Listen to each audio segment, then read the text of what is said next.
every engineers. What I found is many times they do not themselves come up that they will miss the target date because they have some problems. So the way that I handle it, I focus every day on each engineers to know whether they have any issues, whether they will be able to meet the deadline. So this is my experience that many people, many times, they do not want to come forward and saying that, okay, I'm not going to meet the date. And at the end of the period, and then they come and tell you that, okay, I cannot meet the date. But so regular follow-up with the people is really important. That's what I understood. So it really pays off. I think you're 100% right. The key is communication, and you are doing your job every day. And very soon you will find that the people are trained so much that maybe that will be every second day, maybe every third day, because you have trained them. You cannot have the high maintenance of people, but that is right. Right. But you are doing as a manager, as a leader, right thing. Right. His question was, what happens if we say, Correct. doer, he runs into difficulty. Right. Any other thought for whatever you say? Anybody else wants to? Feel free to discussion. I think one of the problems I've seen people who come from our part of the world, right, is always believing or always following the structure of hierarchy that we are always built or we always grow up with. One of the things you told me about is influence, right? So one of the reasons, well, one of the criteria to be successful in North America is to have an influence not only to your boss, horizontally and vertically. And to be successful, sometimes we have to take the initiative and go talk to other departments, other managers, and share your thoughts. And that's one of the criteria that helps you be successful. In India, we kind of follow the structure. You go to your boss, boss goes to his boss, and so on. Here, it's more metrics. And if you want to take advantage of it, you have to go out your boundaries.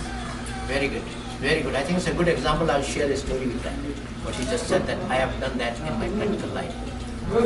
Actually, over here also, if you go to the top, it does not seem very good. Over here as well. Now let's talk about Indian culture, Bangladeshi culture, Pakistani culture versus American culture or North American culture. Here it is mutual respect. Yep. There it is respect of authority. If he's a policeman, you will not question him, yes sir. If he's your boss, you will not question him, yes sir.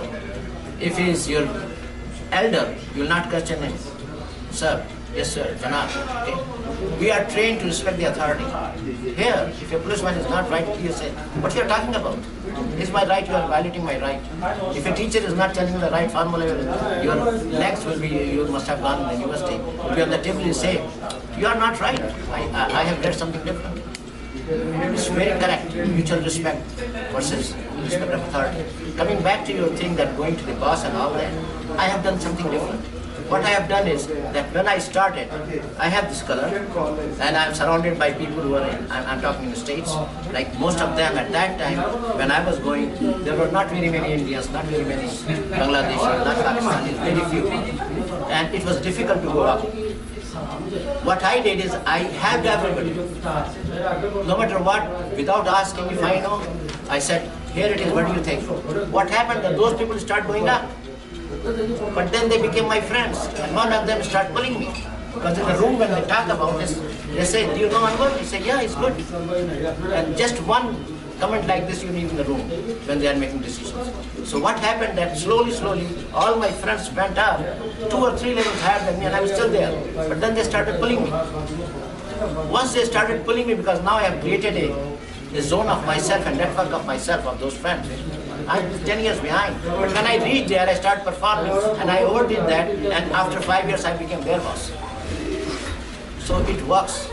Set each other for success. Volunteer you whatever you know. And really sharing the knowledge, sharing what you know, always helps. It doesn't reduce, it expands. So you are right. The key is that there are lots of ways to succeed, and one of them is set each other for success. Share and move along. Can we move forward or is there any other point somebody wants to say? So in that breakthrough model, which is I'm looking at this page, okay, I am saying is ensure a shared vision among the team. So if you are leading a team and all that, if you only believe in the destination and your followers don't, it will never happen. So you have to enroll them. You have to buy their heart. No matter, even if you are making a nice pizza and you are involving your daughter and your sister and others, but if you don't know what the pizza should be like, there will be difficulties in making the pizza. I'm just giving you a small example. Enroll people what you are doing. Tell them the destination we are going to go. So people can start thinking from the destination. Thinking from the destination brings miracles. Where you want to go, if you know where it is, and the team knows where it is, it happens. The journey is very, very with fun and results. Leading by example, I talked about it. Removing barriers, that's you have to do or your superior has to do. Always identify what there is. Recognize if there are breakdowns, like what happens, you are removing barriers, but something happens that doesn't get resolved. There is always a way for that particular situation. Work together to remove the breakdowns. Making the right decision timely. I'll share a little story here before I go further. There was a class of kindergarten. It was grade 1, grade 2 children. So the teacher asked, what is 6 times 3? So one person raised the hand. He said, 6 times 3 is 17. He said, excellent. He said, is there another answer? Then another guy said, 6 times 3 is 19. He said, excellent. He said, is there another answer? So one guy said, 6 times 3 is 18. He said, excellent. He said, sir, how it is possible that for one question, there are 3 excellent answers? So he said, son, when you will grow up, you will find there is not much difference between 16, 17, or 17, 18, and 19. The point I'm trying to make, the engineers or the accountants and all that who are looking after precision, that you arrive, whereas a person who is looking at the range and make decision, he gets ahead. So make quick decisions. It's not that you make the decision without knowing anything. You have to have some, good faith, good gut feel and all that, but I have always done that. I didn't wait for the precision. I'm an engineer myself, but I don't wait for precision. The moment I see this is my range gut, and I go for it. And believe it, 9 times out of 10, that was successful. One time I felt so what? Learn from your learnings. And that also gave me something. So the key is make quick decisions and right decisions. Another thing is, I'm not going to go into that concept of stretch. Put yourself stretch goals.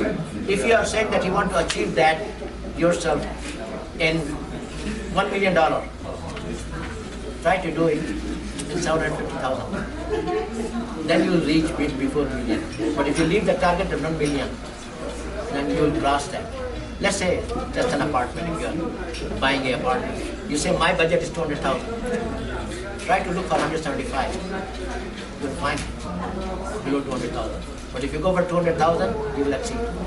All I am saying is stretch the goal, stretch to achieve.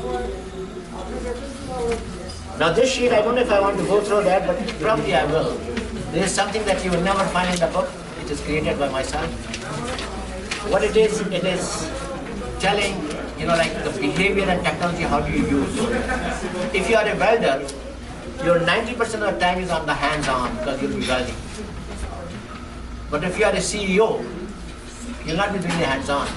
You are a behavioral person. You will be talking, you will be communicating, you will be attending meetings.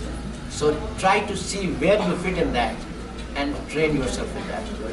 Right now, let's say if you are doing the design, you are about 70% hands-on.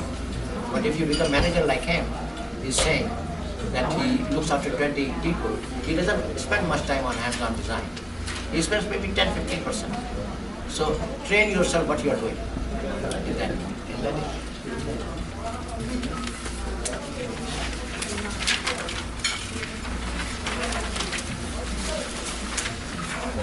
So I'm going to ask a question to all of you. And there is no right or wrong answer. But there's an answer in my mind that will lead to the story that I want to get. God has given us tools. Hands are tools. Ears are tools. all the visible tools. I'm not talking about hard. I'm not talking about things that we cannot see. I'm talking about things that we can see, that every one of us can see. If God takes away one of that tool, I'm saying that the effectiveness of that person on a scale of 10 to 1, where 10 is the highest, drops to 5. What is that tool that we all can see right now in front of us? If God takes one of it, any answer? I'll give you an example. If somebody takes my hand, I've got another hand. Now I start thinking. What is that tool that God takes away, that our effectiveness drops big time? Tongue. Who said tongue? It's me. Very good. So, what a powerful tool we have got in our mouth. Tongue.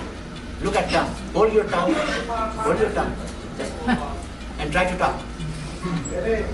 Can you talk? Can you put a sentence outside? Without tongue? Cannot. Now, so conversation is very important. Now think of a pistol. Pistol has got a bullet and a trigger. If you pull the trigger, what happens? Bullet goes out. Can you take it back? What a bullet does, it lands on people, kills, hurts, or it misses people. Right? So does the conversation. When you say conversation, it lands on people, or they miss, they don't even hear you. Or you hurt them, or you please them, or you make their life better. So conversation is so important too, that you have to really respect that tool, and you have to respect that power. If you misuse that power, you get into trouble. How many times we say certain things to our spouse without realizing what we said? How many times we say so many things to our children without realizing what we said, and you have to take it back? Sorry and apologize is a very costly word in my dictionary. So guard what you talk, guard what you say, and always say the good thing. If you have to say the bad thing, think about it before you say it. I went to India in 2000, lately in 2010, and then lately I went. So in 2010 when I went, I had Thai Amma call, so I went to doctor, and she was 82-year-old, and believe me, her hair was so black. I'm not exaggerating. She had a very, very, very good personal life. So I sat down with her and I said, Badi Amma, we call Badi Amma, give me one advice. She kept on thinking for about 5-7 minutes, and then she said to me, I'll say it in the language that she said to me, Jab bhi bolo, acha bolo. I don't know how many people understood that. What she said is, whenever you speak, only speak the good. That is how powerful conversation is. That is how powerful you use in the workplace, in your home, in your relationship, and relationships cannot be bought. It cannot be generated, it is an investment.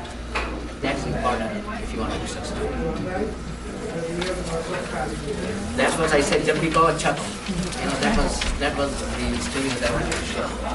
So before I go, ask me any question that I can talk, and then I'll go to the next page. Talking of the inner self, like the amalgamation between the inner self and the outer self, like a person being somebody in the workplace and somebody else when he's in his personal life or social life. Like, I have seen people who are different, completely different, and that also goes in line with a recent example where I saw like 20 people there in a Skype meeting, and there were a few people from the subcontinent who were not ready to speak up.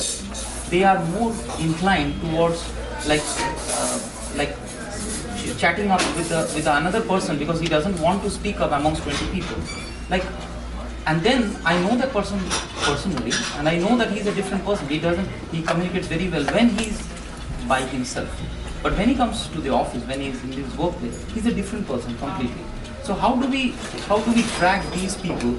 How to bring the real personality to the front? Very good question. It happens with most of us. Only people who speak in public with confidence is they gain that confidence. They know among themselves that they can think on their feet. They are not worried about if I say something wrong, I'll be in trouble. They don't care. Okay? And if you go with that training, I'm not saying say every abrupt thing, but train yourself to speak. Now the person who is not speaking, you invite him to speak because he is scared to speak. He is worried about what he's saying, whether others would like it or not. Excuse my language, say hell with it. You speak your mind. Once, twice, thrice. Don't say that with the way I said it, I just wanted to say my point. But encourage him to participate. Because if he doesn't participate, he is perceived to be with no knowledge. He is perceived to be with no influence. He will not go up. If you notice, most of the time, people who are really leaders or who wants to go up, they will keep quiet, only will say when there is the right thing to be said, and they will say that particular thing at that time. Wait for your moment and then speak. Don't speak all the time too. In the meetings mostly, and Arnav knows what kind of meetings I'm talking about, there are 25, 30 people that let's say I'm cheering. Okay? Even if I'm sitting, I will not speak until I really see myself in need to speak. I'll keep quiet. And when I speak, I would probably register whatever others have said for that particular topic, and I will include and recognize those people in my expression. He said that, it makes a lot of sense, sir. We have to probably think of it. And what I will do, I will include everybody, and then I will include my sentence in that way, we'll do in that afterwards. Then people respect that. So recognize people in public and don't criticize people in public. But so is it not a cultural thing also? Like, I mean, it has something to do with the culture also. Like Which culture? people, I mean, cultural thing like the background from the where they come from. Like people from the subcontinent. I've seen this mostly in the people from the subcontinent. You're right. Like example, like the example that I gave, like in a conference call, 5-6 people I know, Indian people, and 2 of them they are chatting with the other person in person because they know that they don't want to bring up that point. They want to validate what they want to say and then bring up that point to the platform.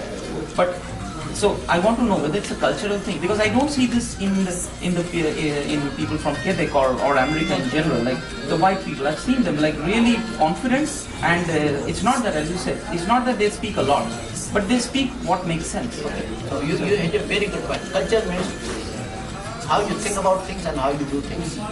In the very beginning of our life, in our classrooms, in our university, in our homes, we are to be told to be shy actually. That's what we come from. And the moment you recognize your strengths and weaknesses, and one of this is our weaknesses, the moment you realize, you will start working on that. Go to Toastmasters, go to some where you have to stand up and speak. You have to work on that. It is our weakness, you are right. But if you don't work on that, the person will be like that. And it stems from inconfidence. Public speaking is the second most worrisome than death. Honestly, it's a fear. Public speaking is a fear. Every best speaker has even first 5 seconds or 10 seconds fearful. But you want to be accepted by people. Whatever you want to say, you want to be accepted. But at the same time, as you grow, these people you are talking, Cuba, Canadians and Americans, because from grade 1 they are encouraged to show and tell. They are in your children when you come from school, they have read stories. How many times we had that opportunity in India? So we have come over here, do as the Romans do. If we keep quiet, we will be sitting quiet.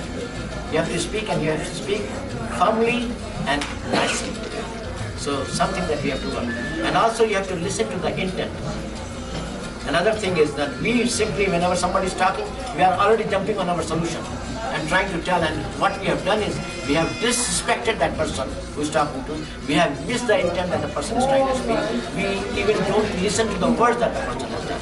So how will we do justice? So communication is two-way. You may have not heard what I am saying. People say good listening. I am saying listen to the intent. If a mother says to you, I love you, has a different intent than anybody on the street. You see what I'm saying? Okay? You have to be credible to speak. If you speak with integrity, you will be listened with that intent. If you have got something else inside and you are lying, you will be listened to that intent. Be very honest. Be very clear. Be very thorough. Be very explicit when you are speaking, and be very gentle when you are listening. Then you don't have any background conversation. You are not thinking of the previous day what you had problems with that person. You are thinking at that moment what he's talking about, what she's talking about. And that's what we like. Any other? I don't know if I'm boring you guys. I'm just so it's feedback that I'm trying to be. Don't be shy. This is we are us. Anybody else? I have a two-part question for you. Please. How did you change from being a Indian subcontinent person to a North American person? How did you change?